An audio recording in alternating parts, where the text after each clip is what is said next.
tetapi dia gejalanya akan ringan. Kapan baru berakhir imunisasi dan dikatakan lengkap?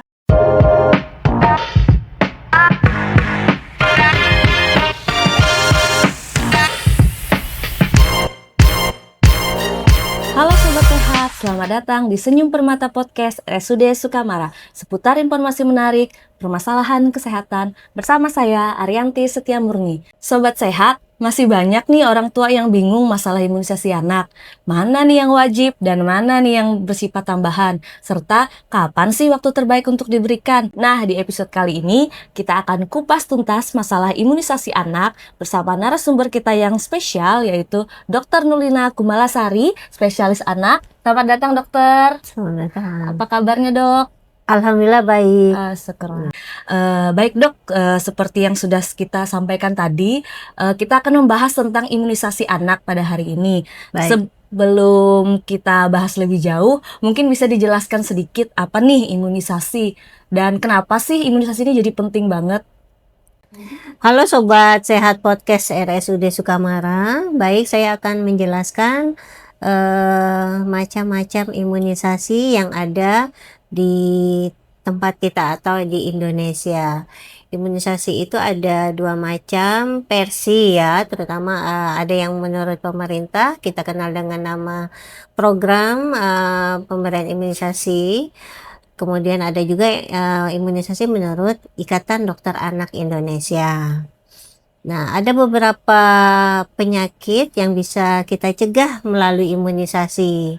Antara lainnya adalah penyakit TBC, polio, hepatitis B, difteri, tetanus, pertusis, kemudian pneumonia juga yang lagi banyak sekarang diderita oleh anak-anak.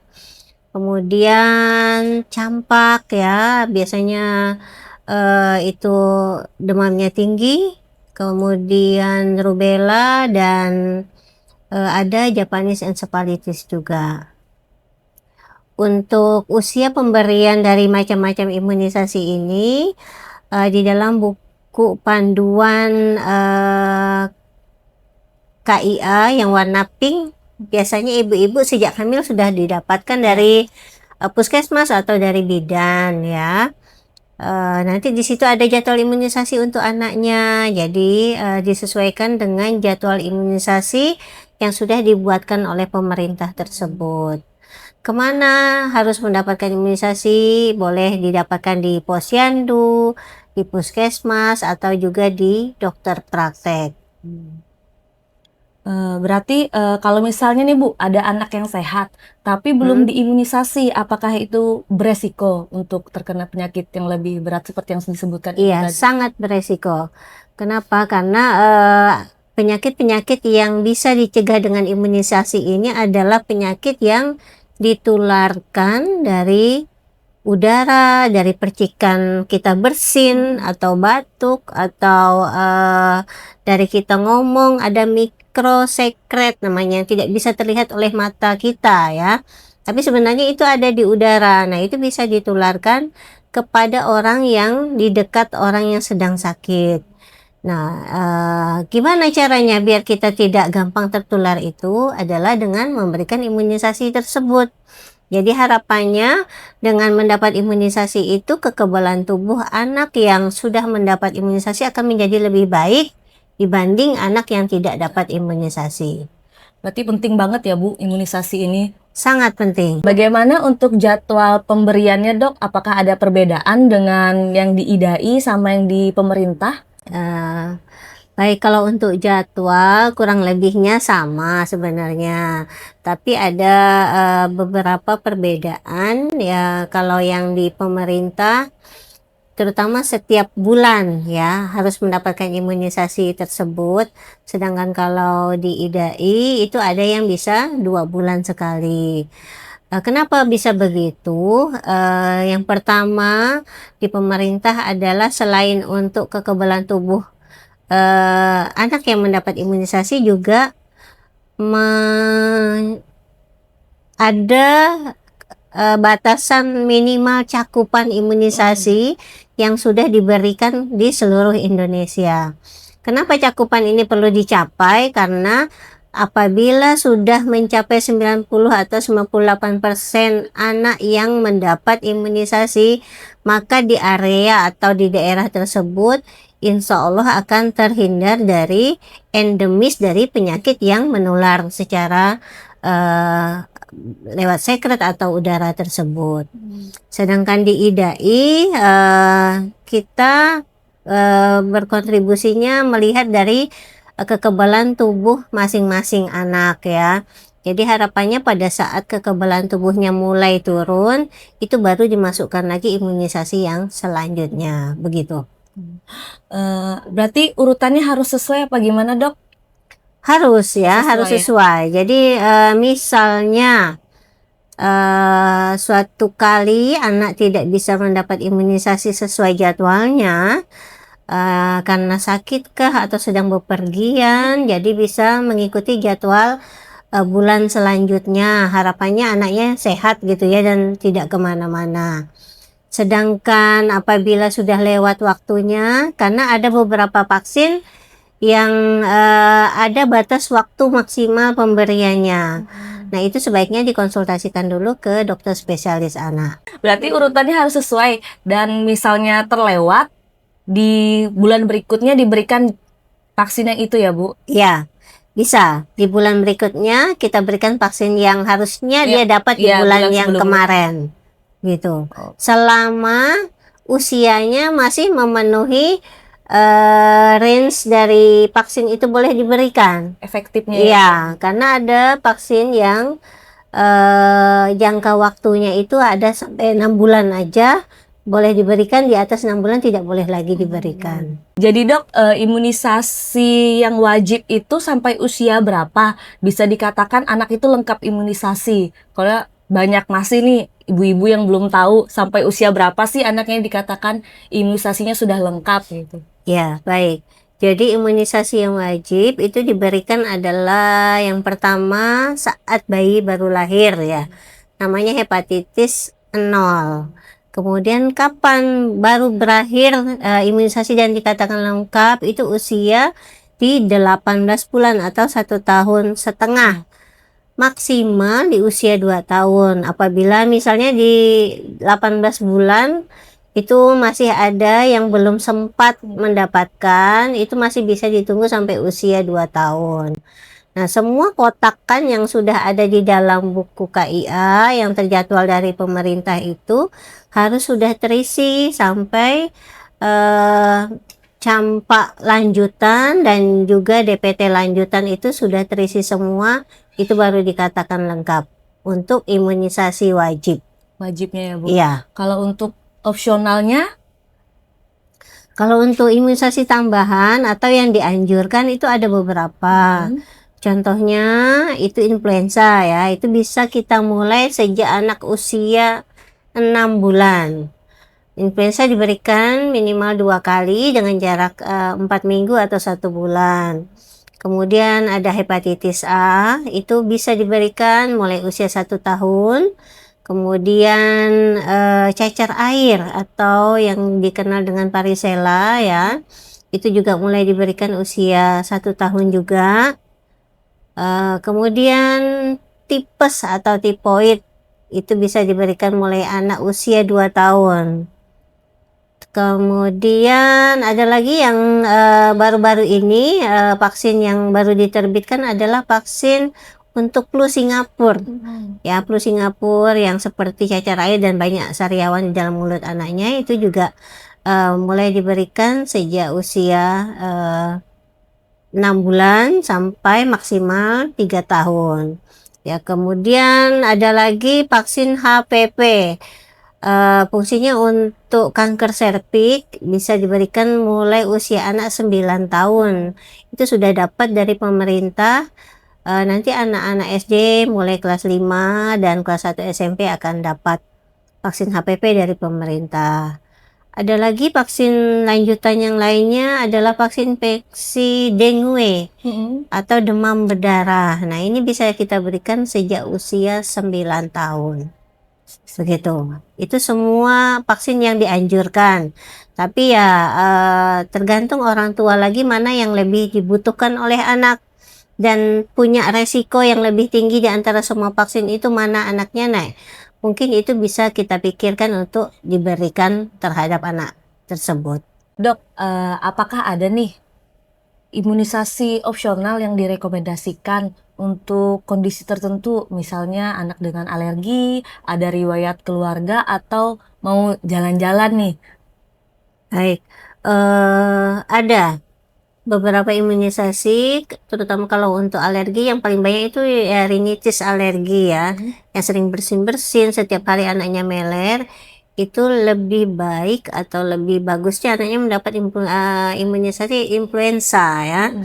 Jadi kalau sebelum usia 8 tahun imunisasi influenza harus minimal 2 kali didapatkan. Kemudian diulang setiap 1 tahun sekali. Kalau untuk traveling, jalan-jalan mau ke dalam negeri, domestik atau ke luar negeri. Kalau di domestik ada beberapa provinsi yang endemis penyakit-penyakit tertentu. Ya, contohnya Japanese encephalitis seperti daerah Jakarta, Bali, Surabaya, Semarang, Medan, Palembang.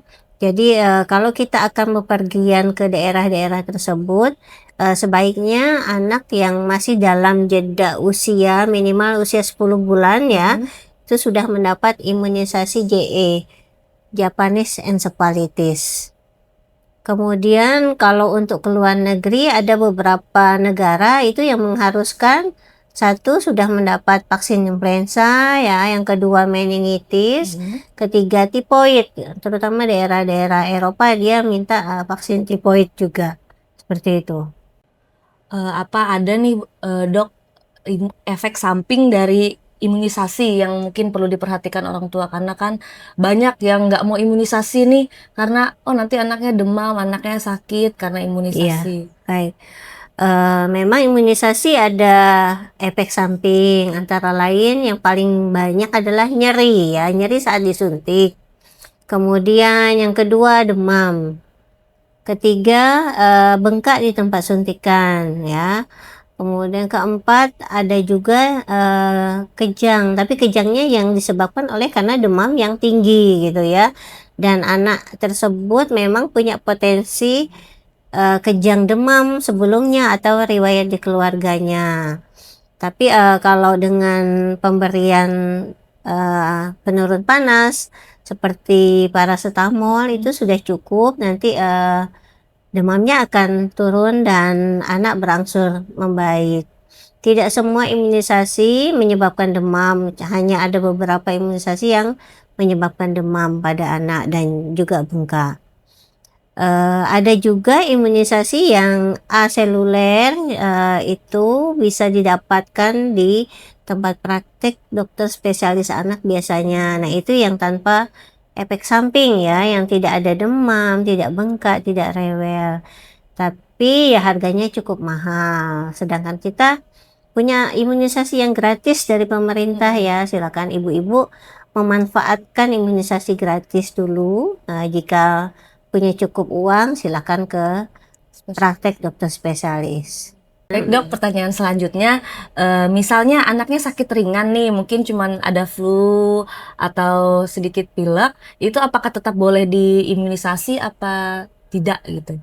Baik, jadi pada anak yang sedang sakit ringan seperti batuk atau pilek, tapi tidak disertai sesak napas atau batuknya yang frekuen sekali, ngekel istilahnya, itu boleh dilakukan imunisasi ya.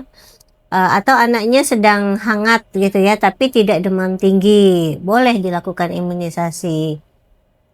Tapi apabila orang tua ragu atau takut terjadi sesuatu, ya ditunda, tidak apa-apa. Selama usia anak tersebut masih di dalam range imunisasinya. Jadi Ya, masih boleh? ya, masih boleh. Gini dok, misalnya nih udah diimunisasi lengkap anaknya, Ya, apakah pasti 100% tidak akan terkena penyakit yang sudah divaksinasi itu apa seperti apa? baik. Jadi anak yang sudah mendapat imunisasi secara lengkap ya, misalnya ini DPT sudah dapat 3 kali gitu ya sampai usia 9 bulan, atau bahkan di usia 2 tahun dia sudah dapat 4 kali DPT. Itu memang masih punya potensi untuk terkena penyakit difteri, tetanus pertusis. Tetapi dia gejalanya akan ringan karena dia sudah punya kekebalan tubuh di dalam tubuh anak tersebut, yang apabila kemasukan bakteri atau virusnya itu dia langsung bereaksi terhadap kuman atau bakteri atau virus yang masuk sesuai dengan yang sudah kita imunisasikan. Jadi memang imunisasi tidak bisa mengcover tubuh 100% tidak akan terkena. Tidak, dia tetap bisa terkena tetapi gejalanya ringan ya. Kenapa? Oleh karena itulah imunisasi itu ada yang lanjutan atau booster ya. Jadi pada saat di SD nanti ada pengulangan lagi imunisasi, terutama kelas 1 SD, kelas 2 SD, kelas 5 ya, kelas 6. Kemudian untuk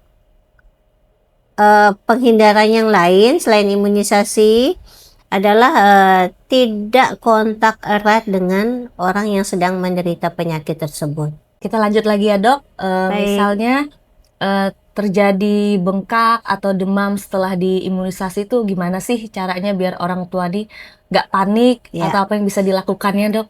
Ya, jadi apabila setelah imunisasi, jadi karena ada beberapa vaksin yang menyebabkan demam, orang tua bisa memberikan penurun panas yang awam biasa kita kenal adalah yang jenis paracetamol. Itu bisa kita berikan begitu kita pulang ke rumah setelah vaksin ya. Jangan sebelum vaksin meminumnya karena efek dari obat itu bekerjanya 30 menit. Jadi kalau kita ngantri di tempat vaksin sudah 30 menit sudah tidak ada lagi efek dari untuk obat demamnya. Jadi setelah vaksin pulang dulu ke rumah baru minum obat demam. Kalau untuk di area suntikan yang mengalami pembengkakan, ibu orang tua bisa melakukan kompres ya. Kompresnya kompres dingin, bisa es batu kita balut dengan kain gitu, atau botol yang berisi air dingin bisa kita tempelkan di area suntikan. Seperti itu. Nggak perlu dikasih apa-apa ya Bu di bekas Tidak perlu. suntikan? Ya. Cukup dikompres saja. Iya, karena ada beberapa ada satu vaksin terutama seperti BCG ya, itu justru tidak boleh dikompres atau dikasih oles-olesan minyak-minyakan atau salep gitu ya, karena itu tidak akan jadi, justru mematikan vaksin yang sudah kita masukkan ke dalam tubuh si anak. Misalnya gini dok, kan kata dokter tadi ada imunisasi untuk anak-anak sekolah seperti anak Ya. SD kelas 1, kelas 2. Nah, itu kan biasanya banyak yang takut nih dengan jarum. Itu Iya. gimana tips untuk menghadapi anak-anak yang nggak mau disuntik nih dok? Ya, jadi memang cukup banyak yang takut sama jarum terutama ya, bukan takut suntikannya aja. Bukan takut imunisasinya, tapi takutnya sama jarum Iya. suntikannya ya. Jadi itu bisa didampingi oleh orang tua atau pengasuh anak tersebut ya, misalnya orang tuanya berhalangan, tetapi ada keluarga terdekat yang biasanya cukup dekat sama anak yang bisa untuk menenangkan, atau guru di sekolah yang cukup familiar dengan anak-anak dan cukup dekat dengan anak-anak untuk menenangkan. Biasanya anak dipeluk dulu ya, kita kasih tahu yang benarnya ya, tidak boleh kita membohongi anak. Jadi nggak apa-apa, ini sakitnya hanya sedikit saja dan hanya sekian detik gitu ya, setelah itu selesai, nggak kenapa-napa. Kemudian anaknya kita peluk dan kita tenangkan dulu ya, jangan dia pada saat berontak-berontak itu kita paksa untuk suntik. Kita tenangkan dulu, sudah agak reda sedikit baru kita lakukan penyuntikan ya. Karena pada anak yang tidak kooperatif ya, harusnya tidak sakit pun dia akan sugestinya menjadi sangat sakit sekali gitu, karena ketakutan yang luar biasa seperti itu. Jadi tetap harus ditenangkan dulu ya dok, nggak Iya. bisa langsung kita. Jadi orang-orang terdekat boleh ikut masuk ke dalam kelas gitu ya, seperti orang tua atau guru pendamping atau pengasuh anak atau yang biasa diminta keluarga untuk membantu di dalam keluarganya untuk keperluan anaknya gitu. Ada pesan khusus nggak dok ini untuk orang tua di rumah tentang imunisasi yang sedang kita bahas ini? Baik, jadi untuk segenap orang tua yang ada khususnya di Indonesia dan terkhusus lagi Kabupaten Sukamara, jangan lupa bawa putra-putri kita ke posyandu atau puskesmas atau dokter praktek untuk dilakukan imunisasi yang wajib, karena lewat imunisasi inilah kita bisa menghindari tertular dari penyakit yang bisa ditularkan lewat udara, lewat sekret atau air liur, lewat batuk. Karena dengan pemberian imunisasi kita bisa mendapatkan kekebalan tubuh secara aktif dan anak-anak kita terhindar dari penyakit menular bahkan mematikan. Jadi sobat sehat, imunisasi itu wajib ya diberikan dan itu adalah hak anak-anak untuk menghindari anak dari penyakit serius. Dan untuk imunisasi yang dianjurkan itu disesuaikan dengan kondisi keluarga dan juga kebutuhan anak atau boleh dikonsultasikan dengan vaskes terdekat atau dokter spesialis anaknya. Baik dok, terima kasih untuk penjelasan yang sangat luar biasa. Sama-sama.